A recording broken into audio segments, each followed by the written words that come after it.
panuntunan ng Civil Aviation Authority of the Philippines, isusulong ng Department of Transportation and Communication. Mareport ang aming senior correspondent na si Noel Perfecto. Manong Noel, good morning sa iyo. Maraming salamat, Aubrey. Katatapos lang magsalita, nagbigay ng kanyang message si Secretary Emilio Aguinaldo Abaya, Secretary ng DOTC, dito nga sa 111th anniversary ng Philippine Coast Guard.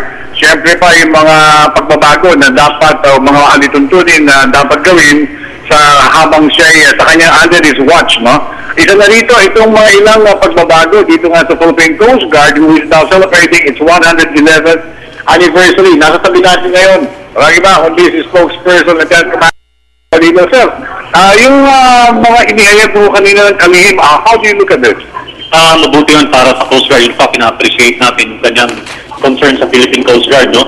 At kami naman din sa Philippine Coast Guard, pag-isikapan natin yung kanyang sinasabing pagsagwan sa matuwid na daan, sapagkat yun naman ang guidance ng Pangulo para sa mga tauhan ng Philippine Coast Guard. Isa ho sa pinuri ng kalihim ay ito hong ginawa ng Philippine Coast Guard hinggil po dito sa pag-retrieve ng sasakyan ng dating kalihim Robredo.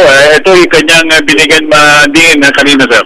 Opo, at kasama nga din yun yung kanyang nagustuhan o yung pangako niya na bumili pa ng mga gamit para sa mga ganong pagkakataon, kasi ang pananaw po ng Coast Guard, it's a maritime transport, so dapat makompleto ang kagamitan ng Philippine Coast Guard. So pag may nangyaring gano'n, hindi siya magbisto lang disaster talaga. Commander Balilo, I know very well na ikaw medyo busy ka rin. So gusto ko lang makakuha yung reaction mo hinggil po dito sa sinabi ng kalihim, sakay na rin sa atas mismo ng Pangulong Pinoy na hindi na pwede yung dating gawin.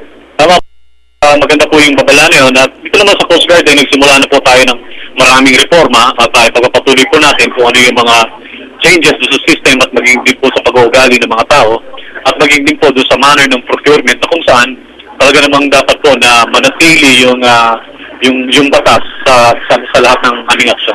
Okay, happy anniversary, Lieutenant Commander Armand Balilo, Philippine Coast Guard spokesperson.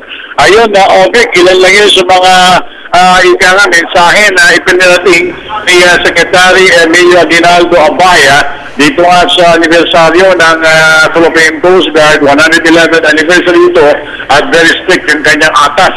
Wala na, hindi na pwede. Ang anumang illegalities, hindi lamang sa kagawaran, particular dito na rin sa Philippine Coast Guard.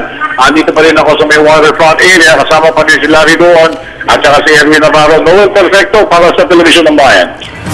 Maraming salamat kasamang Noel Perfecto. Sa iba pang balita, handa ang Malacanang na tulungan ang Moro Islamic Liberation Front sa pagsasalin at pagpapakalat ng framework agreement sa iba't ibang wika para mas ng mga kababayan nating Muslim. Ayon kay Presidential Spokesman Edwin Ecerda, hangad ng pamahalaan na mapataas ang awareness o pagkakaalam ng mga apektadong mamamayan sa nilagdaang kasunduan. Makikipag-ugnayan umano sila kay Government Chief Negotiator Marvic Linen kung paano may paparating ng gobyerno ang assistance. Sa iba pang balita, nirerespeto ng COMELEC ang pagtigil ng Supreme Court sa diskwalifikasyon ng 4 na party list groups para makalahok sa halalan sa 2013. Ayon kay COMELEC Chairman Sixto Brillantes, wala silang problema sa inilabas na status quo anti-order para sa ACO Bicol, Association of Philippine Electric Cooperative, First Consumers Alliance for Rural Energy Incorporated at Alliance of Rural Concerns. Agad din anya silang magkukomento sa desisyon ng SC at umasa silang makapagbibigay ng pinal na resolusyon ang korte sa lalong madaling panahon. Iginit naman ni Brillantes na tuloy lang ang kanilang trabaho sa pagsasala ng ibang party list groups at sa katunayan ay may panibagong 10 silang ididiskwalipika ngayong araw.